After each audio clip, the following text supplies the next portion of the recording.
Bersama Dahara TV. Kali ini kita akan ada bincang pendidikan dan saya tidak sendiri. Di sini ada Ibu Erni, ketua kepala sekolah ya Bu ya, kepala sekolah TKIP Darussalam. Dan di sini saya juga tidak sendiri. Di sini saya ditemani oleh Bapak Kiman dan Ibu Solihati.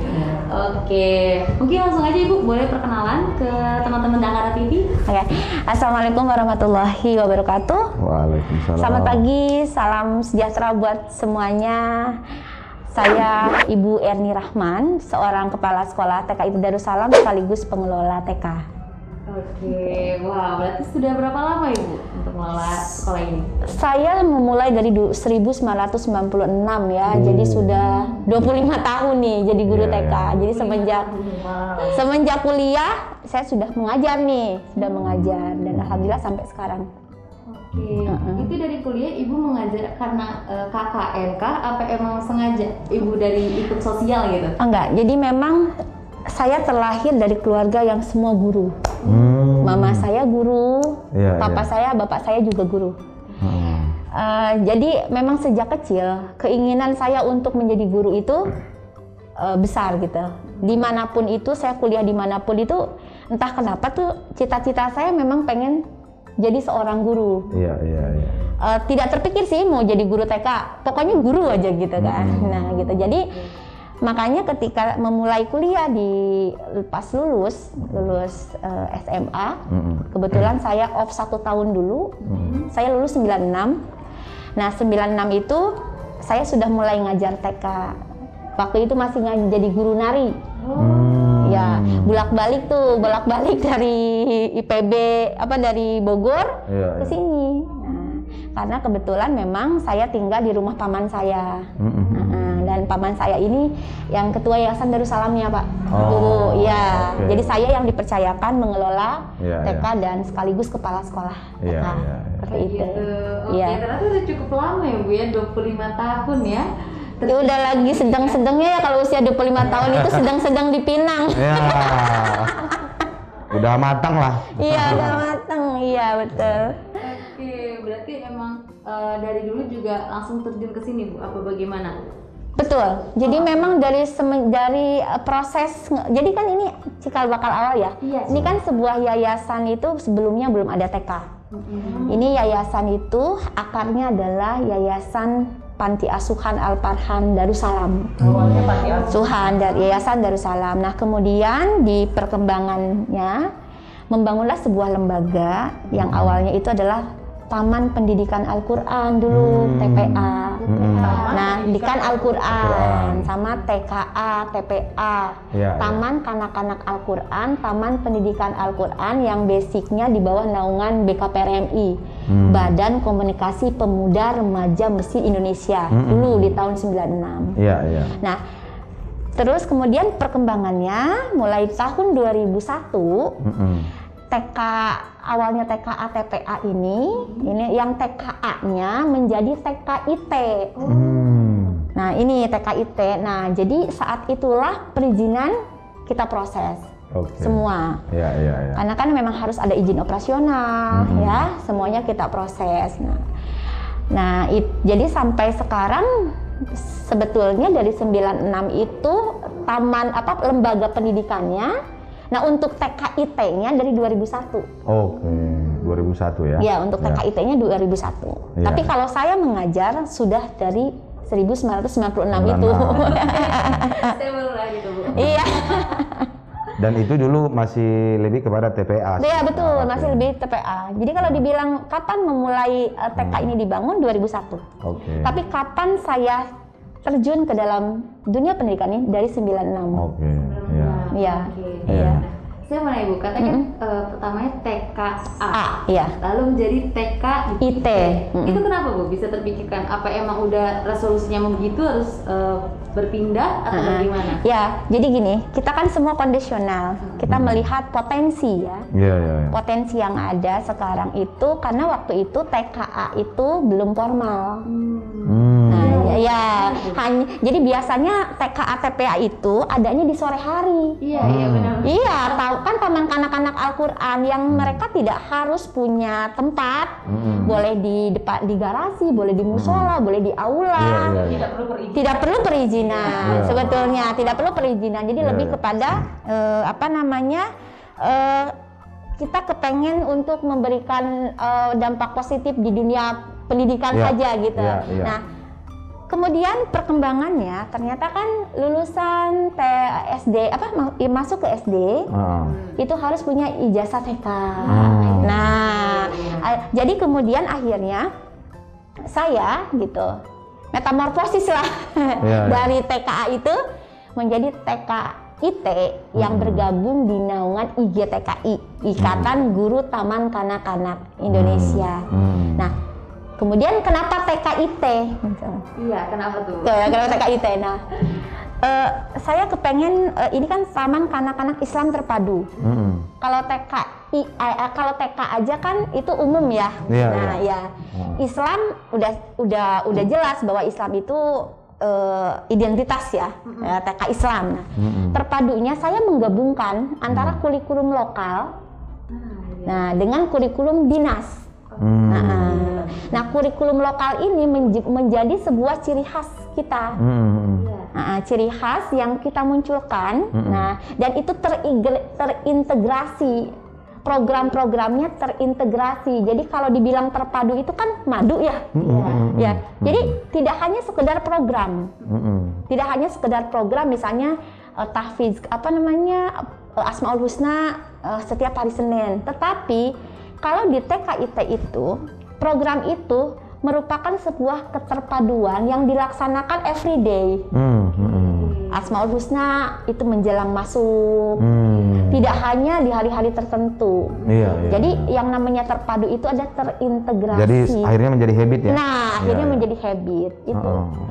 Kalau secara kata-kata sendiri sih, saya sendiri tidak terlalu mengenai TKIT itu. Tetapi yang saya pahami itu. Iya. Sebenarnya teman-teman ini agak menarik ya, karena yang kita tahu kan kita lebih umum dengan kata TK gitu. Betul. Terus ada lagi TKIT gitu kan. Dan sekarang pun ada yang namanya PAUD. Nah, iya betul. Mungkin teman-teman juga kadang suka salah paham gitu ya. Saya juga sendiri masih bingung gitu Bu. Apa bedanya TK, TKIT dan PAUD gitu. Karena jujur saya juga masih awam dengan itu. Tambah lagi misalnya ada TPA gitu ya. Iya, ada betul. PAUD, ada TKIT, itu iya. istilah-istilah itu gitu ya. Ini memang kayak model apa ya? Ayam dulu apa telur dulu? Iya gitu. itu. Iya. Ya. Ini memang luar biasa. Ini sesuatu hal yang memang harus kita pahami ya, biar tidak salah. Jadi gini. Ya. Dulu memang kita tidak mengenal PAUD ya. Dulu kita tidak mengenal Iya, PAUD. iya. Mungkin zamannya Pak Dr. Giman sendiri sekolah dulu nggak kenal PAUD, taunya Kalau TK. saya kebetulan nggak TK. Oh, nggak TK. Langsung SD. Ibu. TK-nya nih. Nah, dulu kan tidak ada ya Bu. Ya, dulu TK saja. Nah, jadi di perkembangannya juga, saya mungkin itu kebijakan pemerintah ya atau apa. Jadi ada namanya pendidikan anak usia dini di bawah Dirjen PAUD, Direktorat Pendidikan Anak Usia Dini, yang mereka membawahi formal dan non formal, PAUD formal dan PAUD informal. Jadi PAUD itu kan pendidikan anak usia dini. Nah, PAUD yang normalnya, normal jadi yang formalnya itu TK. Nah, yang non formalnya itu ada namanya pos PAUD, ada TAAM, Taman Asuh Anak Muslim, ada juga BK Paksi, ada juga TPA. Nah, itu non formal. Nah, kalau taman penitipan anak-anak itu masuk di mana? Ya, non formal. Jadi kalau kita mau tarik benang merah, pokoknya yang namanya pendidikan anak di usia anak-anak 2 sampai 6 tahun belum itu namanya PAUD. Ya. Itu namanya pendidikan anak usia dini. Namanya PAUD gitu. Jadi biar biar tidak bingung. Iya. Nah, namanya PAUD gitu kan. Iya. Sementara untuk Darussalam sendiri identitasnya adalah TKIT. Langsung ya TKIT PAUD formal. IT PAUD formal. Artinya kita PAUD formal seperti itu. Ya. Secara diperjelasnya, TK itu sebenarnya PAUD. Iya, PAUD. Secara formal. Formal, iya betul. Oke, mungkin Iya. teman-teman nih yang masih Iya. bingung gitu. Iya. Iya. Ada juga yang sekolah yang menamakan PAUD. PAUD, nah itu. Mungkin itu yang bikin bingung. Gitu. Iya, itu yang bikin bingung, Iya, betul kan? betul. Mungkin apa memang ada dua penamaan yang berbeda Nah. atau dari kurikulum gitu ya Bu ya? Iya, Mungkin betul betul. Nah, Ya. jadi kan Ibu sempat singgung beberapa singgung kurikulum lokal Iya, dan dengan kurikulum. pemerintah. Iya. Nah, sebenarnya beberapa artikel mungkin banyak yang masih salah kali ya Bu ya. Saya sempat baca kalau TK itu merupakan kurikulum PAUD yang lebih dikembangkan. Apa bagaimana Bu? Apa emang sebenarnya tergantung TK itu mengadopsinya kurikulum apa Nah, ya. gitu? Jadi gini, sebuah lembaga itu tetap harus merujuk kepada satu kurikulum nasional. Nah, apapun itu, baik itu non formal atau formal. Jadi rujukannya sama. Tergantung sekolah itu akan mengembangkannya ke arah mana. Nah, itu. Makanya muncullah kurikulum lokal. Kurikulum lokal seperti di Darussalam. Jadi tidak, kalau kurikulum nasional itu mencakup 5 bidang pengembangan. Ada bahasa, ada kognitif, ada fisik motorik, ya, ada seni, ada sosial, ada kepribadian. Nah, itu 5 perkembangan kompetensi dasar. Jadi kurikulum nasional yang kita pakai adalah K13, kurikulum itu harus mencakup itu. Nah, dan semua lembaga PAUD baik TK ataupun PAUD non formal itu harus punya kurikulum nasional itu. Nah, adapun di perkembangannya masing-masing sekolah itu akan mempunyai ciri khas. Nah, TK itu ciri khasnya apa? Pertama, tidak semua mungkin punya TK itu punya, gitu kan? Kita ada tahfidz kelas. Karena tidak semua TK punya tahfidz kelas. Tapi kalau semua TK ada 5 pengembangan tadi, iya. Iya. Ya kan? Ada pasti gitu. Tapi semua TK tidak punya tahfidz. Kita juga ada English class. English class yang dengan gurunya, instrukturnya memang lulusan bahasa Inggris gitu. Kayak tadi ada bahasa Inggrisnya ya? Ya. Oke. Kemudian yang selanjutnya kita juga ada drawing class. Tidak hanya sekedar mewarnai, tapi ada kelas mewarnai yang instrukturnya juga memang pakar di bidang mewarnai gitu. Tidak hanya guru-guru saja. Iya. Sama kemudian ada pembiasaan untuk akhlakul karimah dan pembiasaan hafalan Asmaul Husna di setiap awal kegiatan. Dan mungkin itu yang tidak ada di sekolah lain, walaupun ada juga, tapi kan tidak menjadi wajib gitu. Iya betul. Jadi seperti itu. Nah, jadi keunggulan itu ya. Itu yang dari landasannya juga ya, dari MPA tapi terus dikembangkan. Nah, betul. Karena memang sebuah TK itu harus mempunyai karakter. Biar agak berbeda lah dibanding sekolah-sekolah lain gitu, seperti itu. Oke, wow, benar-benar luar biasa ya teman-teman ya. Kita di sini jadi kayak banyak belajar gitu kan ya. Karena pendidikan itu ya penting buat kita dari usia dini. Betul. Oke, mungkin dari Bang Biman atau baik Mbak Erni ya, terima kasih yang pertama kesempatannya. Yang jelas yang seperti yang kita dapat informasikan, Mbak Erni memang dari awal yang ikut menggawangi pembentukan TKIT Darussalam ini gitu ya. Iya, betul. Mungkin saya ingin mengulik lebih dalam gitu ya. Pada saat misalnya, anggaplah misalnya kita klasterkan sebelum membangun atau sebelum jalan ya, terus setelah jalan ya kan, atau misalnya ke depannya, apa sih Mbak, bisa nggak diceritakan nggak misalnya yang harus disiapkan gitu ya. Terus kan kadang-kadang kan mungkin ada orang itu bisa membangun tapi nggak bisa menjalankan kan gitu ya. Nah, ya, betul, kan betul. Itu ini kan alhamdulillah udah 25 tahun itu kan bukan hal yang mudah loh. Iya. Jadi gini, kalau kita mau melangkah ke depan itu yang paling pertama kali kita lakukan adalah niat dan kita pengen memberikan kontribusi apa. Oke. Jadi at least kita nggak harus berpikir itu harus ada bangunan lah, harus ada perizinan lah. Kita nggak berpikir ke sana dulu. Kita lakukan itu dulu sebagaimana embrionya TKIT Darussalam seperti itu yang dimulai dari TKA TPA tadi. Yang awalnya di mesin-mesin, ternyata muridnya banyak sampai ratusan. Jadi tujuan utamanya adalah menjadi apapun itu. Kita kepengen memberikan kontribusi di dunia pendidikan, itu saja dulu. Berarti nawa itunya nawa itunya. Dikuatkan ya. Karena kalau kita nunggu bangunan ada, kapan tuh mulai? Iya. Jadi kalau misalnya kita kita punya apa nih gitu, bisa boleh memanfaatkan tempat yang ada, atau enggak garasi rumah atau ruang tamu saja, atau mungkin Pakiman punya tempat yang satu space bisa dibuat buat ngumpul anak-anak gitu. Nah kemudian setelah ada, nah perkembangan ke depan kan udah mulai nih.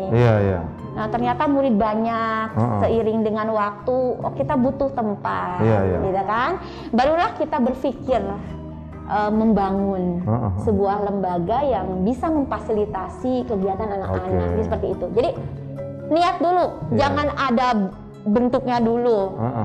Niat dulu, anak-anak sudah ada, setelah itu baru kita urus gitu loh izinnya. Sambil berjalan. Karena kan memang ada persyaratannya izin operasional itu ya. Salah satunya adalah memang muridnya kalau tidak salah harus minimal 30. 30 apa 20 deh, minimal yang 20. Sedang berjalan atau yang sudah ada gitu? Sedang berjalan, misalnya ketika sedang berjalan, terus kita punya murid 20, mau izin operasional nih gitu. Boleh. Jadi nanti ada tahapannya juga izin operasional. Jadi kalau kita ngurus dulu izin tanpa itu belum bisa, nggak bisa. Karena salah satu persyaratan izin operasional itu adalah kegiatannya sudah berjalan. Kegiatannya sudah berjalan, ketika kegiatannya sudah berjalan, kurikulumnya ada, proses pembelajarannya sudah dilakukan, terus kemudian ada izin sekolah terdekat, ada lembaga terdekat, ada untuk perizinan baru itu harus mendapat izin dari sekolah terdekat. Kalau yang berhubungan dengan fisik, misalnya harus punya ruang kelas berapa? Enggak ada. Jadi itu enggak ini ya? Enggak. Berarti itu menariknya ya di TK itu ya? Nah iya, jadi artinya tidak harus kita lengkap dulu. Karena salah satu syarat izin operasional itu bukan tersedianya ruangan kelas sekian, adanya ruang bermain sekian, ruang kelas tidak, tapi IMB-nya diperuntukkan untuk pendidikan. Izin membangunnya itu menjadi syarat IMB, izin mendirikan bangunan. Jadi nanti ke depan kalau misalnya Bapak mau buat sebuah lembaga pendidikan, ketika kita ada bangunan yang akan diperuntukkan anak-anak, itu jangan lupa IMB-nya memang untuk sekolah. Tapi kalaupun di perjalanannya itu misalnya kita di rumah sambil berjalan itu nggak masalah, namanya pendidikan di mana aja kita bisa lakukan. Betul, karena tadi bertahap dulu ya. Tetapi ketika suatu saat ke depan kita akan membangun dan membuat izin operasional itu, salah satu syaratnya adalah IMB. IMB ya. IMB-nya memang diperuntukkan untuk pendidikan. Nah, itu memang agak jadi sebuah kesulitan itu buat teman-teman. Berarti istilahnya saya nangkap tadi ya, nawa itu yang harus kuat bahwa kita memang ingin berbagi, istilahnya nggak boleh misalnya share ilmu lah ya. Mudah-mudahan juga nanti amal jariah. Dan setelah berjalan Mbak Erni, setelah berjalan, itu apa yang misalnya kalau boleh dikatakan saya yang menjadi tip and triknya lah kan gitu ya misalnya, apakah misalnya seperti yang tadi selain kurikulum dasar ada kurikulum tambahan, atau juga ini maaf aja nih misalnya strategi marketing, atau misalnya strategi apa namanya itu ya, misalnya sosial dengan lingkungan gitu ya, networking gitu ya. SDM. Paling penting SDM. SDM guru-gurunya ya. Guru-gurunya itu SDM karena membangun sebuah SDM itu akan mendukung visi misi kita. Kalau kita tidak punya chemistry dengan guru-guru, dengan SDM-nya, bagaimana kita bisa menjalankan visi misi sekolah? Apa itu terkait dengan lulusan harus TK misalnya Mbak? Sebetulnya idealnya seperti itu, lulusan PAUD. Tetapi kalau untuk Darussalam, untuk di awal nih, karena kan dulu lulusan sarjana tahun berapa sih agak susah ya untuk anak usia Jadi waktu itu saya niatnya ada micro teaching, ya. Yang penting dia bisa mengajar, dia bisa membaca Al-Quran, ya kan? Dia memang punya rasa empati dan kasih sayang terhadap anak-anak. Itu yang paling utama dulu.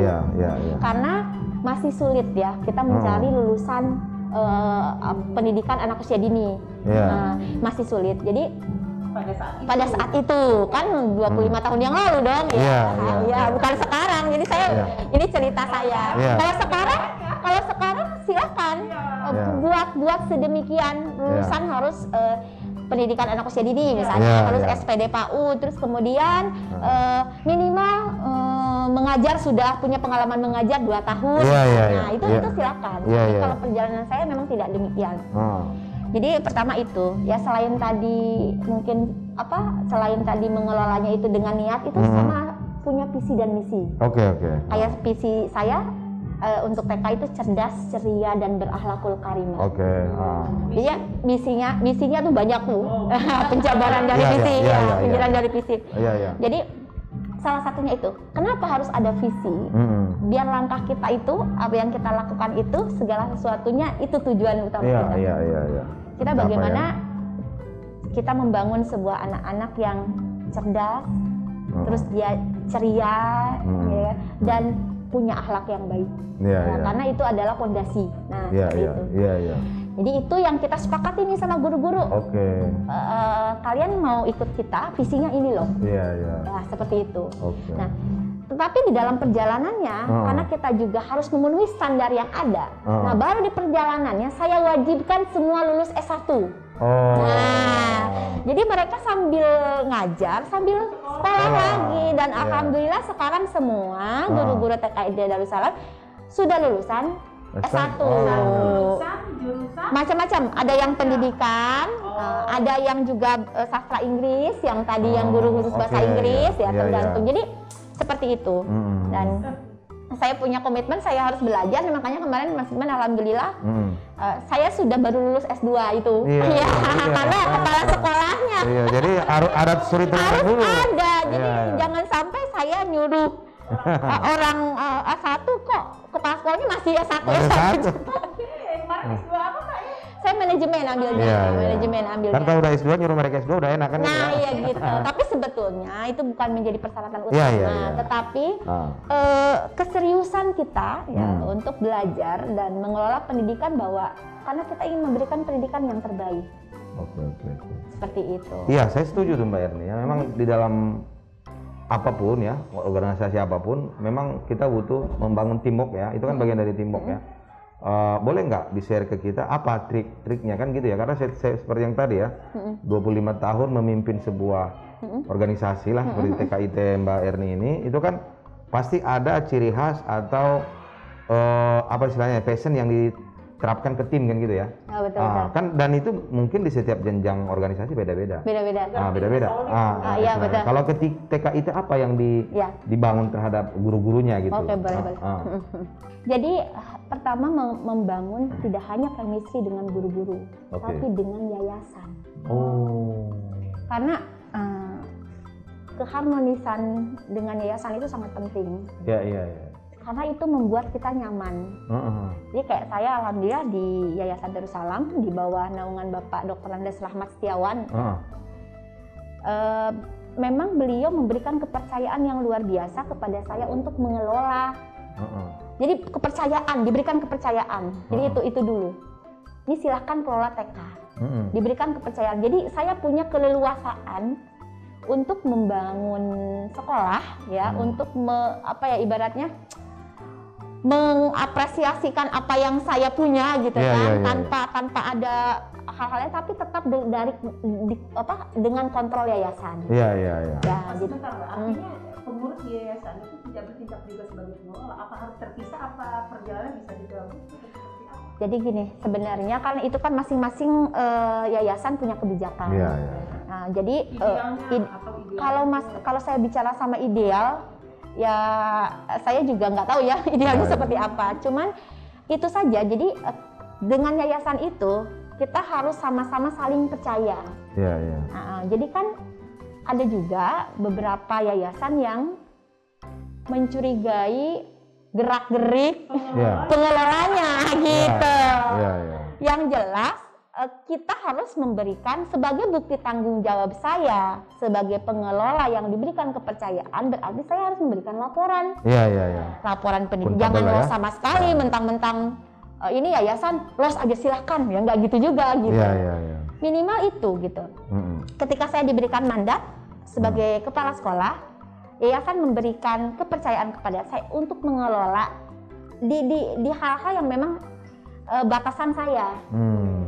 Nah, mengelola pendidikan, Iya. menjalankan pendidikan, program kurikulum sekolah dan lain-lain. Tetapi kewajiban saya adalah melaporkan segala kegiatan itu kepada yayasan. Oke. Seperti itu. Misalnya terkait dengan dana masuk dan lain-lain seperti itu. Ya. Tapi kalau ke guru-gurunya sendiri itu menjadi juga Mbak Erni menjelaskan gitu ya, menerangkan ke guru-guru gitu ya. Maksudnya membangun timnya tadi ke guru-guru itu. Ya, jadi gini. Jadi kalau guru-guru kan punya tanggung jawabnya ke saya. Iya. Saya punya tanggung jawab ke yayasan. Seperti itu. Strukturnya. Iya. Jadi hal-hal yang saya sampaikan ke guru-guru adalah suatu hal yang wajar diketahui oleh guru-guru. Oke. Gitu. Atau gini Mbak Erni barangkali ya. Apa KPI yang Mbak Erni berikan kepada guru-guru kita di sini? Anggaplah misalnya KPI-nya itu harus bisa, anggaplah misalnya tadi targetnya Asmaul Husna atau misalnya tahfiz kan gitu ya. Atau misalnya KPI-nya bisa misalnya boleh dikatakan kan ini juga kan saling berhubungan satu dengan yang lain. Misalnya bisa berkomunikasi dengan orang tua gitu ya. Atau apalagi gitu. Oke, betul. Jadi untuk guru-guru sendiri yang tadi saya bilang, jadi kompetensi dasar guru-guru itu kan ada beberapa kompetensi dasar, ada kompetensi yang terkait dengan kompetensi guru ya. Jadi ada kompetensi guru, ada kompetensi kepala sekolah. Kalau kompetensi kepala sekolah itu mencakup dia kayak seperti manajerial, kewirausahaan, kepribadian, itu kepala sekolah. Terus ada juga guru. Guru juga harus memiliki kompetensi seorang guru. Yang menjadi sebuah persyaratan. Jadi guru harus punya wawasan itu.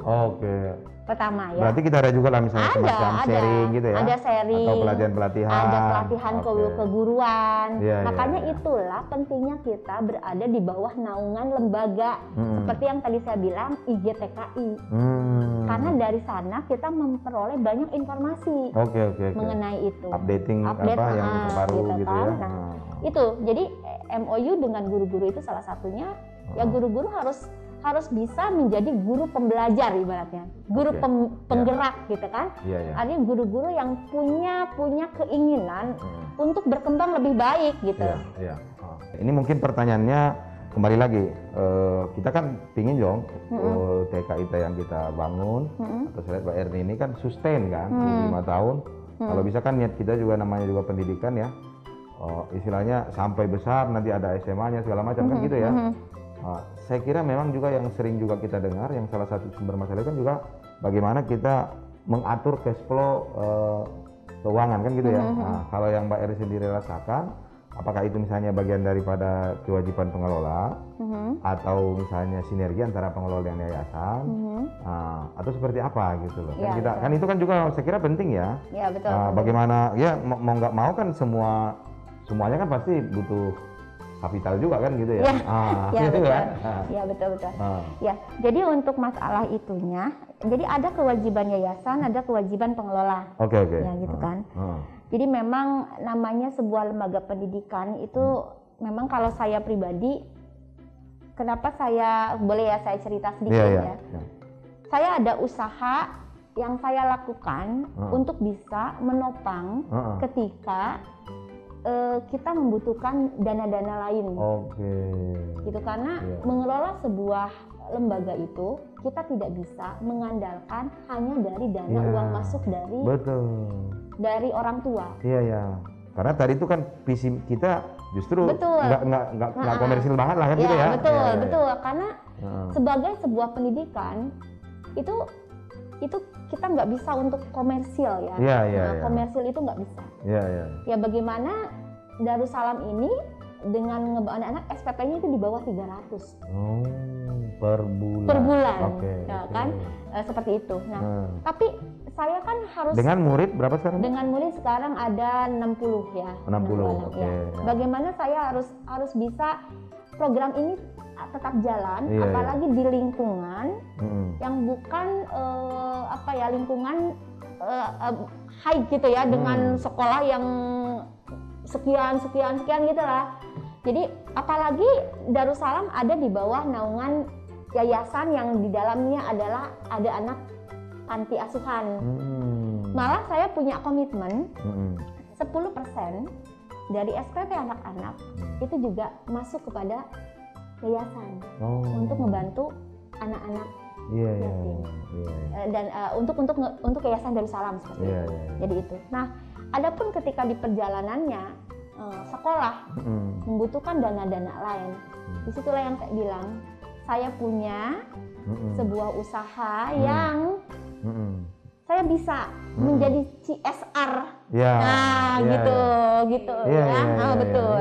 Jadi ketika ini ya udah jadi ada gitu. Jadi tidak hanya bisa mengandalkan bahwa dana itu hanya bisa masuk yang dari orang tua saja.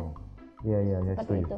Iya. Jadi ketika misalnya ngebangun ya, sekarang Dakara kan ada usaha juga, ada sekolah. Nanti akan subsidi silang ketika sekolah ini butuh, ya berarti kan dari sini dulu seperti itu. Betul. Jadi memang visi misi tujuan membangun sebuah pendidikan itu sesungguhnya kita tidak bisa bilang mencari keuntungan. Iya. Tapi keuntungannya mungkin dalam bentuk lain. Nah, kan, dalam bentuk lain. Ya, jadi kita pun kan gitu Mbak Erni. Saya setuju tadi itu. Sekarang kita ingin menyampaikan CSR atau bersedekah lah mungkin bahasa ininya gitu ya. Tapi kan bagaimana yang kita berikan itu impact-nya itu lebih maksimal kan gitu ya. Betul. Dengan catatan itu tadi kalau kita bikin sekolah, karena kita sendiri ikut mengelola, kita yakin pasti akan maksimal kan gitu ya. Betul. Jadi memang seperti itu. Jadi ketika sekolah nih kekurangan dana operasional, saya nggak harus minta ke yayasan karena saya tahu kapasitas yayasan sampai di mana, gitu kan. Dan saya tahu kondisi keuangannya seperti apa. Nah akhirnya itulah CSR itu. Saya ada usaha lain yang alhamdulillah bisa sedikit membantu untuk operasional sekolah. Nah seperti itu. Nah makanya dan ternyata ketika kita berjuang di dunia pendidikan, kan Allah akan membukakan jalan kita di tempat yang berbeda gitu.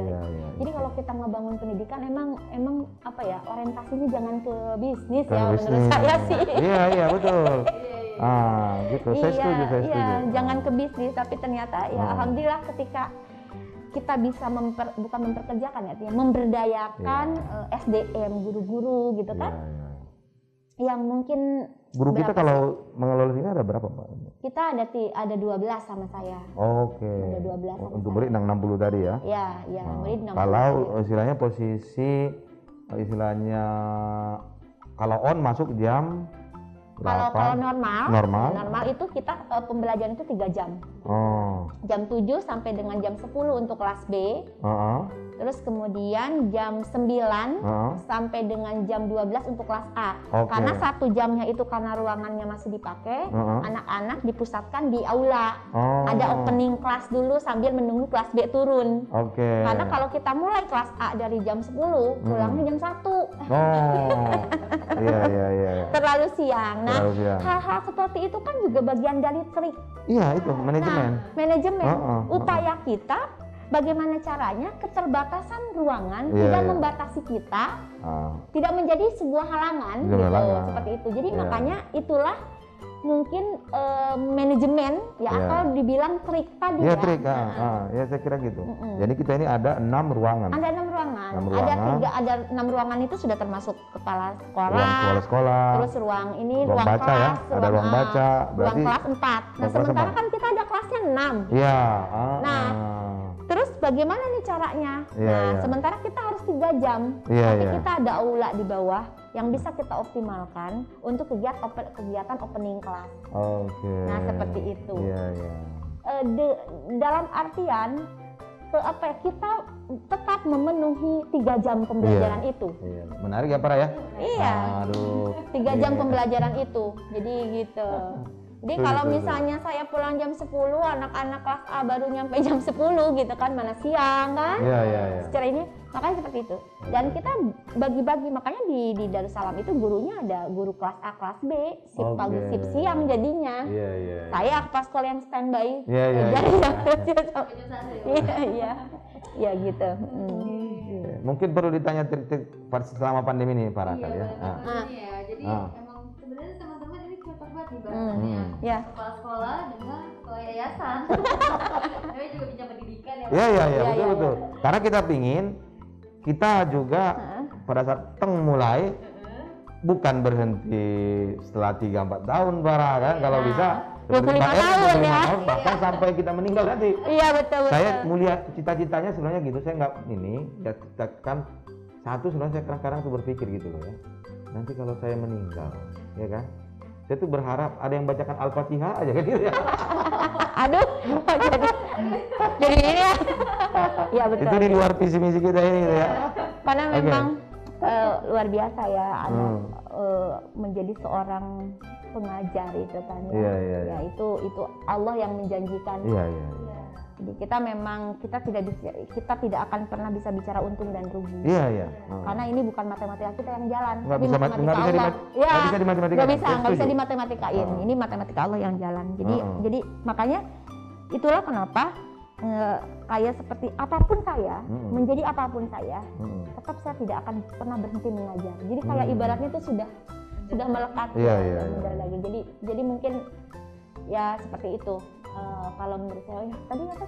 Jadi tadi kan ibu ada triknya gitu. Di pandemi. Kan sekarang udah berbeda nih Bu ya. Mungkin ibu punya metode. Iya betul. Pembelajaran yang ibu terapkan untuk anak-anak lebih interaktif gitu. Dan lagi kan pandemi kami batasi ya. Kalau sebelumnya kan kayak udah masuk terus gitu. Metode ya jalan terus. Nah, berarti ada perubahan metode dong Bu ya. Ya betul. Karena kan satu lagi kita juga harus bisa beradaptasi dengan kondisi. Iya. Nah, memang luar biasa pandemi ini, apalagi buat anak-anak TK ya. Sekolah online itu luar biasa. Itu luar biasa merepotkan. Merepotkan orang tua yang tiba-tiba mendadak jadi guru, ya kan? Benar. Belum mereka itu saya juga memaklumin dengan kegiatan-kegiatan ya di rumah yang mengurus anak, ya dia harus bekerja, terus dia mendapat PR harus mengajari anaknya. Yang ada orang tuanya pada stres, yang ada imbasnya adalah kepada psikologis anak. Kemudian sama apalagi guru yang dia juga punya anak yang anaknya juga sekolah online. Rata-rata guru yang punya anak-anak ke sekolah online itu terbengkalai karena dia rebutan handphone. Dia harus mengajar juga, ya kan? Punya kewajiban mengajar, tapi di satu sisi lain anaknya juga sama belajar online gitu kan. Ya akhirnya rata-rata nih nggak tahu ya, anaknya ustazah di sini store tugas itu pasti paling terakhir. Karena itu, seperti itu. Jadi memang luar biasa. Nah, akhirnya dulu waktu pandemi awal-awal, pandemi yang benar-benar full online itu luar biasa. Kita harus kreatif. Bagaimana kita bisa memberikan pembelajaran ke anak seolah-olah anak belajar di sekolah. Misal salah satu contohnya kita bikin video pembelajaran yang dilakukan di sekolah. Jadi gurunya bikin video pembelajarannya di sekolah, biar anak-anak itu merasa sedang sekolah. Terus dengan anak-anak di rumah tapi tetap pakai seragam sekolah. Terus juga kita beberapa kali mungkin karena anak-anak nggak ketemu dengan teman-temannya gitu kan, karena TK itu agak sulit kalau Zoom terus, karena mereka akan susah. Yang ada kalau Zoom anak TK itu rame, nggak bisa dikontrol. Akhirnya kebayang nggak coba guru harus video callan, one by one kadang-kadang. Itu ibu terapkan. Guru itu one by one video call. Karena harus tahu apalagi kegiatan proses misalnya pembelajaran seperti misalnya pengembangan bahasa kayak membaca Iqra. Itu kan nggak bisa kita nggak one by one. Kebayang waktunya tanpa batas.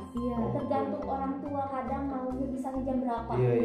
Bu, anak saya hari ini misalnya sedang tidur. Boleh nggak nanti saya jadi jam kerjanya udah nggak jelas. Itu kan menarik ya. Iya, Itu iya. dari sisi gurunya pasti ada merasa protes atau gundah juga dong ya. Iya, Itu pasti. gimana meyakinkan Pasti. mereka? Saya bilang gini Hmm. bahwa ya juga guru pelajaran anak tuh harus ikhlas. Oke. Ya, gitu. Memang sulit ya, tapi memang harus dicontohkannya sama saya ya mungkin ya, sebagai kepala sekolah untuk mencoba untuk ayo semangat gitu. Iya. Semangat nggak apa-apa, kita mencari ridho gitu kan ya, Iya. nggak apa-apa. Apalagi dengan kondisi kadang pandemi kan situasi sulit, kadang SPP masuk juga tidak 10-100%. Dan saya juga memahami itu karena kondisi yang ada. Jadi memang luar biasa ya, membuat kita harus cerdas ya, memikirkan seperti apa. Tapi kadang juga waktu tertentu nggak hanya video call, tapi kita juga kangen kan, kita ada Zoom per kelas. Zoom per kelas, jadi ada juga Zoom semua, ada per kelas, ada semua kelas, ada di puncak tema gitu, dan itu berlangsung tahun full kayaknya ya, lebih untuk online itu. Jadi memang PR besar. Cuman saya juga sampaikan ke orang tua, yuk sama-sama, jadi saling memaklumin gitu. Ketika kita, nah disinilah pentingnya komite sekolah. Oke. Oh iya, Yang itu menjadi komite sekolah. harus dihidupkan Nah, ya. komite sekolah yang Karena dia yang besar. mungkin yang membantu kita juga meyakinkan kayak orang Iya, tua yang lain ya. betul. Iya. Jadi sebagai penyambung visi misi kita ya, itu adalah komite sekolah. Jadi ketika orang tua ada keluh kesah, beliau bisa menyampaikan melalui komite sekolah yang nanti akan disampaikan ke saya. Ataupun ketika sekolah punya keterbatasan untuk menyampaikan info-info gitu kan, atau menjelaskan, saya melalui komite sekolah. Nah, disinilah fungsinya komite. Nah, inilah kenapa komite itu yang harus dibentuk ya adalah pengurus yang memang tahu program sekolah, tahu visi misi sekolah. Ini penting juga nih. Komite sekolah itu Istilahnya harus bisa beriringan juga ya. Jadi jangan kita jangan kita memilih komite yang berseberangan, malah yang nggak paham tentang program-program sekolah. Jadi keberlangsungan kurikulum pendidikan di sebuah lembaga sekolah itu, selain memang tadi yayasan, itu didukung juga oleh komite sekolah. Oke. Seperti itu. Iya, saya kira ya kita kan juga punya anak ya. Memang kita bisa lihat ya, komite sekolah itu juga bagaimana mengakrabkan juga ya, dari betul. berbagai pihak ya kan. Karena kan misalnya bisa saja misalnya anak saya itu ada misalnya kejadian sekarang lagi musim bully gitu loh. Jadi tidak melulu sekolah yang disalahkan. Betul. Kadang-kadang komite juga mencoba mengambil peran menjembatani betul, gitu loh ya. Nah betul ya, dan semua di lembaga sekolah seperti itu. Jadi apalagi itu tingkatan atas ya, kayak pesantren ataupun SMA. Iya, SMA. Anak usia dini juga, TK juga demikian, harus ada. Dan komite sekolah di TK itu Darussalam itu diberikan SK. Jadi nggak hanya saya tunjuk sebagai komite, tidak. Tetapi ada SK komitenya yang menjadi ada apa ya namanya? Ada seperti ada hitam di atas putih gitu ya. Ada punya tanggung jawab bahwa saya adalah ditunjuk sebagai komite. Dan di sini juga diperlukan keikhlasan karena komite sekolah ya tidak digaji. Iya. Nah, itu jadi itulah komitmen yang dibangun bahwa para pengurus komite yang ikut terlibat ya, kita coba ikrarkan bahwa apa yang kita lakukan sejatinya untuk pendidikan anak-anak kita. Jadi itu. Karena sekolah tidak akan bisa membayar komite. Kayaknya sih memang jarang yang digaji ya komite sekolah ya. Nggak ada yang ada. Kayaknya. Nggak ada. Saya nggak tahu, kayaknya sih nggak ada ya. Nggak ada. Ngeluarin duit ya. Nggak ada ya. Bahkan ya seperti tapi itu. kan itu tadi seperti tadi. Saya itu kadang-kadang sering ya. Memang bagaimana kita juga mendeliver visi misi tadi itu ya, visi kita itu ke komite, ke orang tua, sehingga saya melihat juga ada orang tua atau komite yang seperti yang tadi mungkin tidak hanya waktu tapi juga fisik dia, finansial dia berani ikut. Iya, luar biasa. Yang penting sama. sekolah ini, apalagi dia merasa anak dia juga ikut di situ kan gitu ya. Betul. Nah, jadi memang itu yang saya kira makanya tadi saya bertanya gitu ya, Mbak Erni bisa 25 tahun komitmen konsisten gitu ya. Iya, dan bisa, salah satunya didukung sama komite. Iya. Salah satunya itu karena ya kita punya keterbatasan ya. Kita punya keterbatasan dan dan tujuan visi misi kita itu yang mengeratkan kita. Jadi memang betul luar biasa, tidak hanya pengelola yang harus punya siapkan segala sesuatunya gitu kan ya, karena kita ini lembaga pendidikan yang memang tidak mencari keuntungan ya. Tapi kita mencoba membuka sebuah lembaga pendidikan yang bisa memberdayakan SDM guru-guru, terus juga melahirkan generasi yang tadi cerdas ceria dan berakhlakul karimah tadi. Dan luar biasa dukungan orang tua yang memang saya yakin tidak hanya tenaga dan pikiran, mungkin juga finansial yang dikorbankan. Makanya pada kesempatan ini nih saya mengucapkan terima kasih banyak kepada semua unsur ya, baik yayasan, baik komite sekolah yang sampai saat ini bergandengan dengan kita sama-sama di TKIT Darussalam untuk mengemban visi misi itu. Nah, tentunya dengan kekompakan orang tua ya, gitu seperti itu. Iya, Mbak Erni, nggak terasa ya, sudah lama kita nih, tapi mungkin di akhir ya kita pingin inilah Mbak Erni ya. Ini kan alhamdulillah nih. Nextnya apa lagi nih yang diinginkan kalau Mbak Erni? Pasti dong di dalam kadang-kadang menjalankan kita sebuah organisasi atau TK ini apa yang diharapkan lagi? Atau misalnya apa pesan-pesan untuk misalnya Bapak Ibu ya, atau misalnya pebisnis di luar sana gitu ya, yang juga pengen membuat sekolah gitu ya. Apa misalnya pesan-pesannya gitu loh ya? Atau dari keinginannya Mbak Erni sendiri gitu?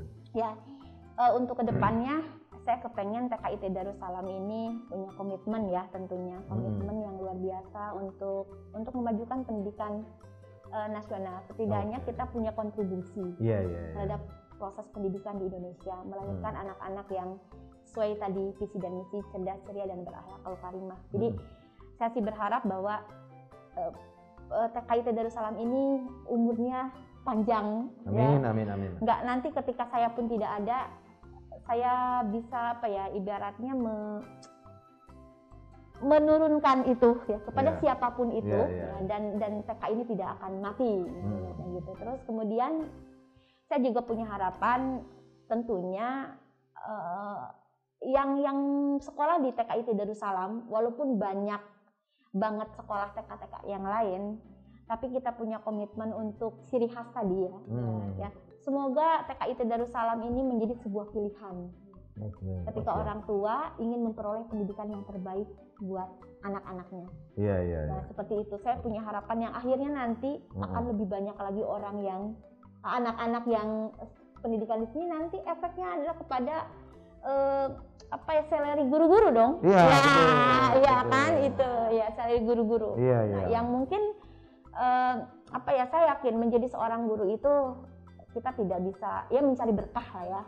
Insya Allah tetap semangat bagi seluruh guru di Indonesia ya. Kita bukan lagi berbisnis, tapi kita lagi membangun sebuah pendidikan. Untuk itu tetap semangat, karena sesungguhnya insya Allah akan memberikan jalan di tempat yang lain. Jadi tetap semangat buat seluruh para pendidik di Indonesia. Nah, karena ini adalah PR besar. PR besar buat kita, yang mudah-mudahan kita tetap semangat dan optimis akan memajukan pendidikan Indonesia. Jadilah guru penggerak, jadilah guru yang bisa melahirkan anak-anak yang cerdas, ceria, berakhlakul karimah. Mulia sekali. Baik, oke, Bang Giman. Ya, kalau dari Abang sih kayaknya udah lebih dari komplit ya. Benar-benar kok. Belajar banyak banget sama Bu Erni ya, Bu ya. Karena waktu nggak kerasa ya udah lama. Tapi Mbak Erni ngomong-ngomong alumni PB juga loh, Bara. Angkatan berapa, Ibu? Angkatan 34. Ya, 34. Sama kayak Abang. Ini Bara dia udah 54, beda 20 tahun. Ya Allah, nggak terasa. Perasaan aja masih muda. Oke teman-teman, nggak kerasa waktu berjalan dan cukup lama, dan benar-benar banget kami mendapat ilmu yang sangat luar biasa. Terima kasih. Pelajaran juga khususnya. Terima kasih banyak Bu Erni atas waktunya hari ini. Semoga sehat selalu dan makin jaya TK-nya. Amin. Ya, makasih. Mungkin segitu aja dari kami. Jangan lupa like, comment, and subscribe. And see you. Bye-bye. Bisa setia Dakara TV. Dapatkan terus informasi seputar pendidikan, bisnis UMKM IKN, serta energi dan lingkungan dapatkan terus notifikasi dari YouTube channel Dakara TV. Jangan lupa subscribe, like, comment, and share YouTube channel ini.